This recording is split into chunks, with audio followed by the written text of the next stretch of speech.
मैं आश्चर्य में हूँ कि वो जो ईश्वर की ओर चैनल वाले भैया शायद 2 दिन से मेरे खिलाफ कोई वीडियो नहीं बनाए। मैं चाह रहा हूँ कि मेरा अन्वेषण करिए मेरे प्रभु। मेरे दोषों का मेरे चित्रान्वेषण में आप लगे रहिए। भगवान आपको शक्ति दें। भगवान आपको अनंत-अनंत ताकत दें जिससे कि आप मेरा दोष देखिए, लोगों के सामने लाइए और मैं उसको सुधार सकूँ। हाँ, मैं तुम्हारे माता-पिताजी सबकी तुम्हें सौगंध देता हूँ पुनः। तुम्हारे गुरु जी के चरणों में अगर तुम्हारी भक्ति है तो मैं उसका भी सौगंध तुमको देता हूं कि केवल और केवल मेरी कमियों को अपने चैनल पर बोलो। मेरे प्रति संपैथी दिखाने की कोई जरूरत नहीं है।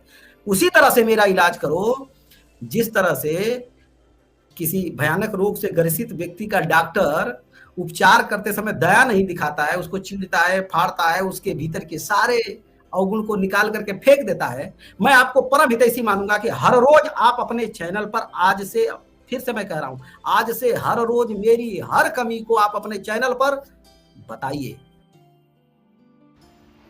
हरिओम प्रभु, आपके स्नेह भरे आग्रह का सम्मान करते हुए आज मैं यह वीडियो बना रहा हूँ। हमें पता चला है आप हमारा YouTube पर 2 दिन से इंतज़ार कर रहे हैं, लेकिन हम आपकी तरह रोज़ YouTube पर नहीं आते और ना ही पूर्णतः YouTube पर निर्भर है। कभी कुछ ज़रूरी विषय लगता है और कभी कहीं बापूजी के नाम से कोई साधकों को गुमराह करता है या साधकों में आपस में भिड़ाने की कोशिश करता है, तो साधकों को गुमराह होने से सावधान करने के लिए हम कभी कभार इस तरह की वीडियो बनाते हैं। और आपने इतने भाव से याद किया और आपके दोष को उजागर करने का आग्रह किया है, तो आपकी सेवा में उपस्थित हो गया हूँ। छोटे बच्चों जैसी आप बात नहीं करते, माँ बाप की सौगंध, गुरु की सौगंध, तो भी आपकी हरकतों की वजह से मुझे सामने आना ही पड़ता और आपके आग्रह और आपकी आज्ञा का पालन करते हुए आपके दोष निवारण के लिए मुझे कुछ प्रयत्न करना ही पड़ता था। हालांकि मैं इतना बड़ा डॉक्टर नहीं हूँ कि आपका मैं इलाज कर पाऊँ, लेकिन बड़े डॉक्टरों की बात तो आप मान नहीं रहे हैं और मुझसे कुछ अपेक्षा कर रहे हैं, तो मैं ईमानदारी से अपना 100% लगाकर आपका इलाज करने की कोशिश करूँगा। तो ऑपरेशन करते समय आपको कहीं पीड़ा भी हो सकती है, कहीं आपको चुभ भी सकता है, कहीं आपको दर्द भी हो सकता है, तो थोड़ा सहने की ताकत भी रखते होंगे। ऐसी अपेक्षा करते हुए हम ऑपरेशन को शुरुआत कर सकते हैं। और ऑपरेशन करते समय पेशेंट को रोग भी दिखाना ज़रूरी है कि किस रोग का क्या इलाज हो रहा है। तो इसलिए आपके लाइव वीडियो में से कुछ अंश हम यहाँ पर यूज़ करेंगे। तो आपको हम अपेक्षा रखते हैं मिर्ची ना लगती हो तो आप वीडियो पर स्ट्राइक देने की कोशिश नहीं करेंगे। और साथ में आपकी उम्र का, आपके साधुताई का, आपके साधु वस्त्रों का सम्मान करते हुए मुझे बड़ा ही बंधन में रहकर आपको ऑपरेशन करना पड़ रहा है। तो भावनाओं को समझिएगा और उम्मीद करते हैं जैसे डॉक्टर कितनी भी अच्छा इलाज कर ले, लेकिन साथ में पेशेंट का कोऑपरेशन भी, पेशेंट का सहयोग भी उतना ही ज़रूरी होता है। अगर रोग निवारण करना हो तो डॉक्टर जिस तरह से पथ्य बताए, जिस तरह से औषधियाँ लेने को कहे, उस तरीके से अगर पेशेंट भी सहयोग दिखाते हुए पथ्यों का पालन करे, दवाइयाँ बराबर ले, तो पेशेंट की बीमारियाँ ठीक हो सकती है। तो उम्मीद करते हैं आप भी ऑपरेशन के लिए मुझे कह रहे हो तो मैं करूँगा और आप भी अपनी तरह से निरोग होने के लिए डॉक्टर को सहयोग करेंगे, ऐसी अपेक्षा करते हैं। तो चलिए ज़्यादा देर न करते हुए ऑपरेशन थिएटर में चलते हैं। तो सबसे पहले पूज्य बापूजी का समर्थन करने के लिए और उन्हें न्याय दिलाने के लिए कुछ करने की आपकी जो भावनाएं हैं, उसका हम बड़ा सम्मान करते हैं। इसी बात से आपने हमारा और साधकों का हृदय छू लिया है। और दूसरे, आपके एक और बात की सराहना करने को मन करता है कि आपने अपने मंच से घोषणा की है कि आशाराम जी बापूजी के साधक न आपको सहयोग करे, न आपकी रैली में आए, न आपको चंदा दे, जो एक सराहनीय कदम है। इसलिए भी आपकी हम प्रशंसा करते हैं। यहाँ तक तो बात सब ठीक थी, लेकिन अब दिक्कत कहाँ पर है इसको थोड़ा समझते हैं। आपको पता नहीं है इसलिए भी कुछ एक दो चीज़ों का हम आपसे उल्लेख और जानकारी देना चाहेंगे कि बापूजी की एक कुपुत्री भी है, जिसको सब प्रेम से छोरी छोरी कहते हैं, जिन्होंने बापूजी पर किस तरह से षड्यंत्र किए, बापूजी के लिए कैसे मारने के प्रयास भी किए, जिन्होंने बापूजी के आश्रम वालों को बदनाम करने में क्या क्या कोशिशें की, कैसे कैसे अपने हथकंडे अपनाए, इस पर पूरा प्लेलिस्ट भी है, पूरे वीडियो भी है, जिसके हम डिस्क्रिप्शन में लिंक दे देंगे। आप जाकर देख सकते हैं, समझ सकते हो। उस कुपुत्री द्वारा कुछ लोग उस समय मैदान में उतारे गए, जिनको हमने हर समय पर उनका पर्दाफाश करते हुए प्रमाणों के साथ उजागर किया। तो उस समय छोरी के पिल्लों से सावधान तो साधक हो गए, लेकिन उन्होंने अपना प्रयास नहीं छोड़ा। तो गुरुदेव का इस तरह से आदेश भी आया था कि अगर ये छोरी के पिल्ले आश्रम हथियाने के लिए, आश्रम में दंगा करने के लिए, आश्रम में हंगामा खड़ा करने के लिए अगर आते हैं तो इनका पाइप डंडों से स्वागत किया जाए। इस तरह से आदेश भी जारी हुए थे। अच्छा, और ये जो छोरी है ये पिछले जन्म में प्रेत थी और बदला लेने के लिए आई है। यह बात भी सबसे पहले ईश्वर की और चैनल ने ही सबके सामने रखी थी, और बाद में तो जग जाहिर हो गया, और बापूजी ने भी जब ओपनली ये बात बता दी तो फिर ईश्वर की ओर पर कुछ शंका करने किसी की कोई गुंजाइश भी नहीं बची थी। जब भी कोई खुलासा होता है तो इसके लिए हम यह अच्छी तरह से स्वीकार करके ही चलते हैं कि सत्य और कड़वा डोज एकदम से सभी को हजम नहीं होता। लेकिन जब बात बापूजी के आश्रम की और आश्रम वासियों पर आ जाती है तो हमको सत्य कड़वा क्यों न हो सबके सामने रखना ही पड़ता है और साधकों को सावधान करना ही पड़ता है।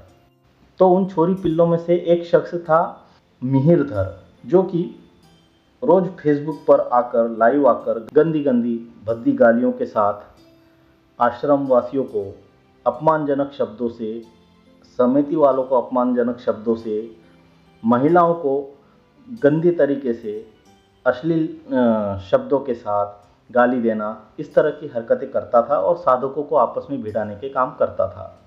लेकिन इस गटर को साफ करने के लिए ईश्वर की ओर को अपने हाथ गंदे करने पड़े थे। इतने अच्छे से साफ किया उस गटर को कि आज वो कचरा, वो गंदगी कहाँ है किसी को कुछ पता नहीं।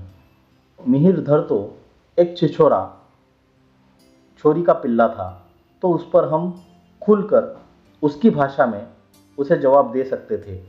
लेकिन आपके पीले कपड़े, आपका साधु वेश और आपकी उम्र का लिहाज करते हुए हमें थोड़ा मर्यादा में रहकर आपका इलाज करना पड़ रहा है। वो मिहिरधर फेसबुक पर लाइव आकर जिस तरह से गंदगी फैलाता था, लगभग उसके ही जैसे कार्य अभी आप कर रहे हैं। और उस कार्य को छिपाने के लिए, उस कार्य को ढकने के लिए ऊपर जामा पहना देते हैं। मैं बापूजी के लिए खड़ा हूँ, बापूजी के लिए आवाज़ उठा रहा हूँ, बापूजी के लिए रैली निकाल रहा हूँ, और बापूजी के नाम से सिंपैथी ले रहे हो। लेकिन पीछे जो आपका एजेंडा चल रहा है या आप जानबूझकर कर रहे हो, वो भी थोड़ा समझने का विषय हो जाएगा। लेकिन जो आपका रोग है वो क्या है, उसको थोड़ा उजागर करना जरूरी है। साधक तो उस जामे के पीछे, जामे तक ही पहुंच पाते हैं। जो आप बोलते हैं ना कि बापूजी के लिए मैं कर रहा हूँ, अन्याय के लिए लड़ रहा हूँ, इसका विरोध हो रहा है। विरोध इसका नहीं है महाराज, विरोध किस बात का है वो आप पहले समझिए। बापूजी के लिए आप जो भावनाएं रखते, जो करना चाहते, इसका तो सभी सम्मान करते हैं, सभी आदर करते हैं। लेकिन जो घृणित कार्य आपके द्वारा हो रहा है, विरोध उसका है। अब ऑपरेशन थिएटर पे लेट ही गए हो तो चलो ऑपरेशन शुरू भी करते हैं। जैसे वो जो गटर था उसकी तरह आप अभी घंटों घंटों लाइव आकर आश्रम वासियों को टारगेट करते हुए गंदी भाषा का, अपमानजनक और आश्रम वासियों के लिए समाज में और साधकों में द्वेष फैलाने का काम कर रहे हो, साधकों में आपसी फूट डालने का काम कर रहे हो। यह आप स्वयं कर रहे हो या इसके पीछे कौन हो सकता है, इसका अंदाजा साधकों को है। आप साधकों को भ्रमित कर रहे हो कि आप बापूजी के लिए आवाज़ उठा रहे, अन्याय हो रहा और बाहर लाने के लिए कोशिश कर रहे। इसका साधक विरोध करते ही नहीं है। यह बात आपको भी अच्छे से पता है कि विरोध इस बात का है कि आप साधकों को आपस में भिड़ाने का काम कर रहे हैं और बापूजी के बातों को काट कर भी आप आश्रम के विरोध में माहौल बनाने का घृणित कार्य कर रहे हैं। इसका है आपको आश्रम द्वारा सीधे सीधे अनसीधे तरीके से बात करने के बाद भी आप अपनी हरकतों से बाज नहीं आ रहे हैं। पहले जो आश्रम विरोधी चेहरे थे उनको सब जान चुके हैं और इसलिए आपको खड़ा होना पड़ा या किए गए हो। आपके साधु वेश की इज्जत और मर्यादा रखते हुए हम आपको नम्रतापूर्वक ही बात रख सकते हैं। आपको आश्रम द्वारा लीगल नोटिस भेजने के बाद भी आप साधकों को बरगला रहे हैं कि आप बापूजी के लिए आवाज़ उठा रहे हैं, इसलिए नोटिस भेजा गया, जो कि सरासर गलत है। और आप नोटिस के बाद लाइव में आकर बोलते हो कि मैंने कभी आश्रम वासियों का आश्रम के लिए गलत शब्द का उपयोग नहीं किया, गलत चीज़ नहीं की। वो अंश हमें दिखावें जहाँ पर मैंने किसी आश्रम, पूज्य बापूजी या बापूजी के भक्तों के खिलाफ कुछ कहा है। आप अपने वीडियो में कह रहे हैं ना कि एक अंश दिखा दे कि बापूजी के आश्रम या आश्रम वासियों के लिए, बापूजी के भक्तों के लिए कुछ गलत कहा है, तो उसी के प्रमाण हम आपके ही लाइव वीडियो में से निकाल कर दिखा रहे हैं। अब मैं पूछ रहा हूँ ये गिद्धों से जो बापूजी का मांस नोचने वाले हैं, बापूजी का कष्ट जिनको नहीं दिख रहा है, जिनको पैसा दिख रहा है, जो बापूजी की अनंत प्रॉपर्टी पर कुंडली माले बैठे, मैं केवल उन लोगों को कह रहा हूं, और वहां के पैसे पे मजे कर रहे हैं, एसी कमरों में बैठे हुए हैं, उनको बापूजी के प्रॉपर्टी पर नजर है, बापूजी के कष्ट के लिए वो एक कदम घर से बाहर नहीं निकलेंगे। ऐसे लोग की दृष्टि, गिद्ध दृष्टि केवल पैसे पर है। और एक बात बताइए आप कि आप कितने बापूजी के आश्रम में गए हो और कौन से आश्रम में कितने साधक हैं और कितने एसी कमरे हैं और कितने एसी लगे हुए हैं। अरे हम तो यहाँ तक कहने में अतिशयोक्ति नहीं मानते कि बापूजी के आश्रम का टॉयलेट बाथरूम साफ करने वाला जो सेवक है, आपके जैसे अनेक साधु संतों की आध्यात्मिकता से ऊंचाई में वो कहीं गुना आपसे आगे है। आप उन समर्पित आश्रमवासियों के चरण रज के बराबर भी नहीं। उनके चरण रज भी आप सिर माथे पर लगा लो तो आपके पाप कट जाएंगे। और आप ऐसे आश्रम वासियों को दोषारोपण कर रहे हो जो चोरी अपने अनेक एजेंटों के द्वारा करा रही थी। ये बापूजी के मांस खाने वाले, बापूजी का खून पीने वाले, ये बापूजी के नाम पर चंदा, ये पैसा इकट्ठा करने वाले लोग हैं कि आश्रमों के चलाए गए षड्यंत्र से निपटने के लिए, कि आश्रमों के चलाए गए षड्यंत्र से निपटने के लिए मेरे को, मैं आज भी अपनी बात पर अड़ी हूं और मैं चिल्ला चिल्ला के कहता रहूंगा कि मेरे आंदोलन में आश्रम से जुड़ा हुआ या बापूजी से जुड़ा हुआ एक भी नैष्ठिक भक्त हमें सहयोग न करे तो बहुत अच्छा। मैं तुम्हारी गुरु भक्ति या मातृ पितृ भक्ति पर थूकता हूं। किसी भी पूज्य श्री बापूजी के पदाधिकारियों से अनुमोदित किसी भी पैसे पर थूकता हूं। ज्यादा मत गलाना हमसे। आश्रमों की प्रॉपर्टी नहीं है, बापू भारतवर्ष की प्रॉपर्टी है, साधु संतों की प्रॉपर्टी है। और साधु संत अगर कोई आवाज उठाने पर तुल गए तो चाहे तुम कितना हो शिष्य हो, बहुत पीछे धरे के धरे रह जाओगे। हम बापूजी के साधु संत हैं, हम जितना करीबी हैं तुम नहीं हो सकते, भले चाहे तुम शिष्य हो। आज देश दुनिया में जो भी सेवा कार्य हो रहे हैं, जो भी व्यवस्था बनी हुई है, जो भी बापूजी के आश्रम बने हुए हैं, उनका श्रेय ऐसे ही समर्पित आश्रमवासियों, भाइयों बहनों को जाता है। आज बापूजी जितना स्नेह, प्रेम और चिंता अपने समर्पित आश्रमवासियों के लिए करते हैं, उतनी आपके और हमारे लिए नहीं करते। मैं जानता हूं तुम लोग बापूजी के कितने बड़े गद्दार हो, लेकिन ये अमृतानंद है, अमृतानंद। नीच प्राणी, तुम लोगों के इस तरह से कहने पर ये तुम्हारे बहकावे में आ जाएगा। नहीं नहीं नहीं, तुम ऐसे व्यक्ति हो कि गुरु तो क्या, तुम अपनी माता पिता बहन सबको बेच डालोगे तुम पैसे के लिए। तुम इतने नीच व्यक्ति हो। तुमको बापूजी का दर्द नहीं, तुमको पैसा दिख रहा है, पैसा। और ये बापूजी के संस्था के पैसे पे गुलछरे उड़ा रहे हैं, वो मोटे होते चले जा रहे हैं, सुख सुविधाओं में रह रहे हैं और बापूजी को दिन पर दिन ये बापूजी को कष्टों में डाले जा रहे हैं, दवाई गलत ट्रीटमेंट दिला करके। और बापूजी को, लोगों की दृष्टि बापूजी के पैसे आश्रम पर है। मैं तो कह रहा हूं अगर बापूजी को आने के लिए बापूजी के सारे आश्रमों को बेच देना पड़े तो बेच दो, हमें नहीं चाहिए किसी के आश्रम को, देंगे। और बीच में है कुछ गद्दार थोड़ा बहुत हमारे को नाम का पता लगा है, हम सामने नहीं बता सकते। तो आपको ज्यादा पता है कि गद्दार लोग कौन है, आश्रम में ही है। अब कुछ बोलने को मन नहीं हो रहा। 10-11 साल में आज पहली बार आपको बापूजी की याद आ रही है और आज पहली बार आपको एहसास हो रहा है कि बापूजी के साथ अन्याय हो गया, बापूजी को इतना कष्ट सहना पड़ रहा है। आज आपकी नींद खुल रही है। 10-11 साल तक कहाँ छुप गए थे महाराज आप? अभी तक कोई संत आगे आया नहीं, किसी ने आवाज़ नहीं उठाई और आप ही अकेले हो जो ध्वजा लेकर अन्याय के खिलाफ लड़ने चले हो। तो ये आपकी भूल है। आपको बापूजी का केस पता नहीं है, इसके पीछे का षड्यंत्र पता नहीं है, इसके पीछे के षड्यंत्रकारी पता नहीं है। आप किसी के बहकाव में आकर अपना एजेंडा या उनका एजेंडा सफल करने के पीछे लग गए हो। आश्रम और आश्रमवासी, आपका मेन अभी टारगेट रैली के साथ ज्ञापन देना और ये तो दिखावा है, और पीछे का एजेंडा खाली आश्रमवासी साधक और आश्रम मैनेजमेंट को बदनाम करना और उनके खिलाफ समाज में साधकों में फूट का और अविश्वास का माहौल खड़ा करना हो गया है। हम साधक लोग, हम आश्रम से जुड़े हुए लोग, हम आश्रम से बापूजी से परिचित 10 साल नहीं, 20 साल नहीं, 40 साल से ऐसे साधक लोग जुड़े हुए हैं। उनको हर अंदर की यंत्रणा, हर अंदर का बापूजी के सिद्धांत, बापूजी के वाक्य, आप तो बापूजी की आवाज़ में नहीं पहचानते हो। लाइव में लोगों से पूछना पड़ता है बापूजी की आवाज़ है क्या? तो हम साधकों से आप बापूजी को ज़्यादा जानने लग गए हो क्या?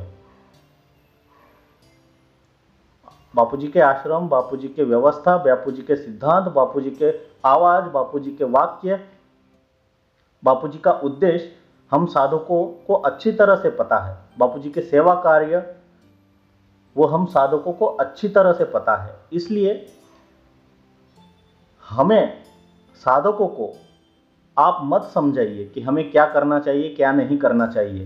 पहले खुद स्टडी कीजिए। बापूजी का केस लगाने वाली लड़की कौन है? बापूजी पर केस लगा कब से? बापूजी पर षड्यंत्र कब से होने लगे हैं? आपको लग रहा है अभी 10-11 साल में ही केवल बापूजी पर षड्यंत्र हुआ है? षड्यंत्र कब से स्टार्ट हुआ है उसका पहले स्टडी करके आइए महाराज।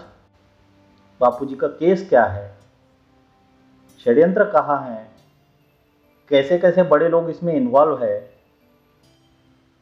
बापूजी की लड़की निर्दोष बरी हो जाती है, उस पर केस क्या लगा था? बापूजी के पास लड़कियां सप्लाई करती है। बापूजी के पास लड़कियां ले जाने वाली निर्दोष बरी है, लेकिन बापूजी रेप कर रहे हैं। अरे पहले केस तो स्टडी कर लो, बापूजी का एविडेंस और कैसा षड्यंत्र है पहले खुद तो पता करो, फिर लोगों को जन जागरण करना।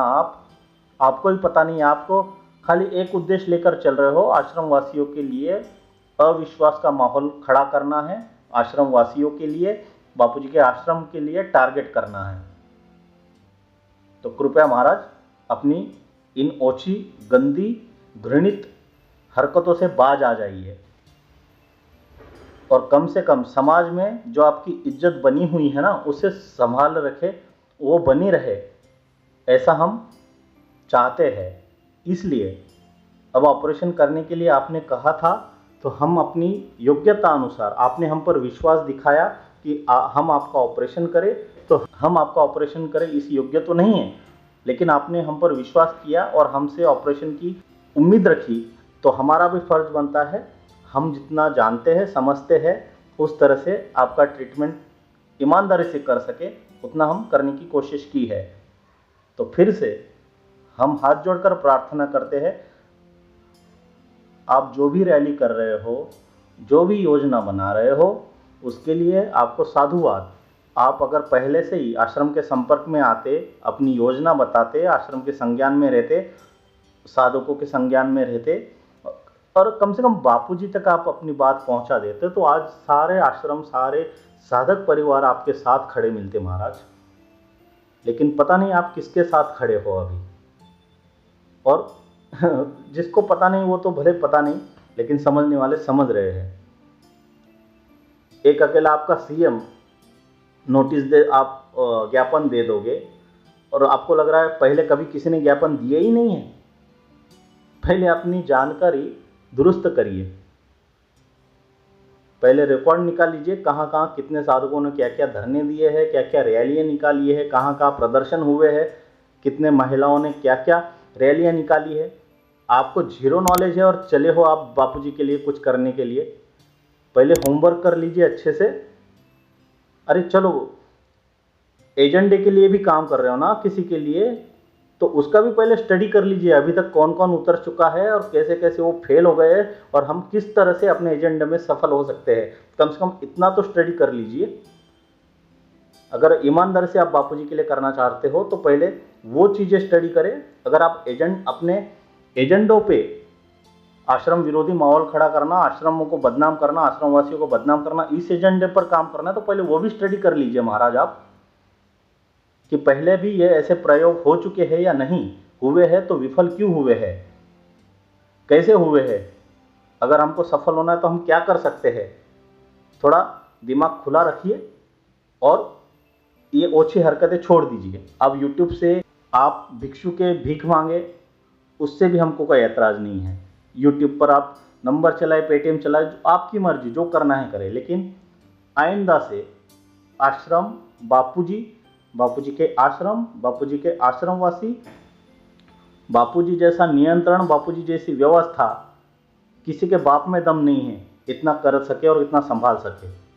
आज भी जो चला हुआ है, संभला हुआ है, बापूजी के अकेले बापूजी की वजह से ही, और है आश्रम के अंदर हो, हमारे साधकों में हो, वो हमारा घर का मामला है भाई। आप कौन होते हो बेगानी शादी में अब्दुल्ला दीवाना। पहले एक आया था सुनील शास्त्री, उसके भी लंगोट उतार के उसके गले में डाल दी थी। कम से कम उसने तो वो कुछ स्टडी भी किया था, या उसके जो फीडर थे, मतलब उसको जो जानकारी देने वाले, उन्होंने उसका अभ्यास भी करा दिया था उसको कि आश्रम के विरोधी माहौल बनाना है, आश्रमों के साधकों को आपस में लड़ाना है, भिड़ाना है, तो हमें क्या करना चाहिए। इतना ट्रेनिंग तो सुनील शास्त्री को भी, उन षड्यंत्रकारी थे, उन्होंने करा दिया था। आपको उतना ट्रेनिंग भी नहीं दिया है। तो हमारे साधकों में, हमारे साधकों बोलो, हमारे एक परिवार है, हम हमारे परिवार में खेल रहे हैं, रो रहे हैं, हंस रहे हैं, वो हमारा आपसी निजी वैयक्तिक विषय है। हमारे झगड़े हैं तो हमारे घर के हैं। आप उसमें आके अपनी रोटी सेकने का दुष्कार्य मत कीजिए, कान खोल कर सुन लीजिए। ऐसे ऐसे कई आए कई गए, और महाराज यहाँ तो बापूजी का खुद परिवार बापूजी का गुनहगार निकला, बापूजी के लिए गद्दार निकला, षड्यंत्र किया है। तो अभी हम तो दूध भी, जो गरम दूध से जला हुआ मुंह रहता है ना, वो तो छाछ भी फूंक कर पीता है। तो आप किस खेत के मूल्य हो महाराज।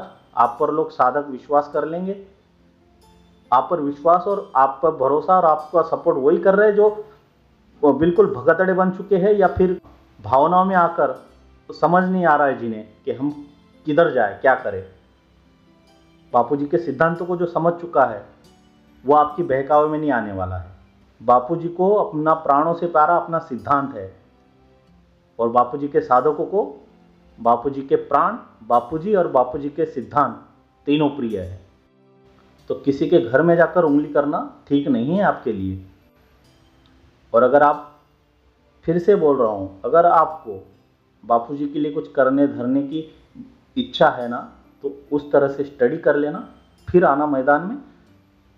या फिर अगर एजेंडे के थ्रू काम कर रहे हो तो भी स्टडी कर लेना। और आश्रमवासियों पर आप आघात करने से पहले हमारे जैसे साधक बाहर डंडा भाला लेकर खड़े मिलेंगे साहब। आश्रमों पर बुरी नज़र रखने की, नियत रखने की, बहुत लोग आए, बहुत लोग गए, और वहाँ तक पहुँचने के पहले हमारे जैसों से आपको टकराना पड़ेगा। और गुरुजी के सिद्धांतों को, गुरुजी के प्राणों को, गुरुजी के आश्रमों को, गुरुजी के आश्रमवासियों तक जो भी बुरी नज़र करेगा उसे हम छोड़ने वाले नहीं हैं।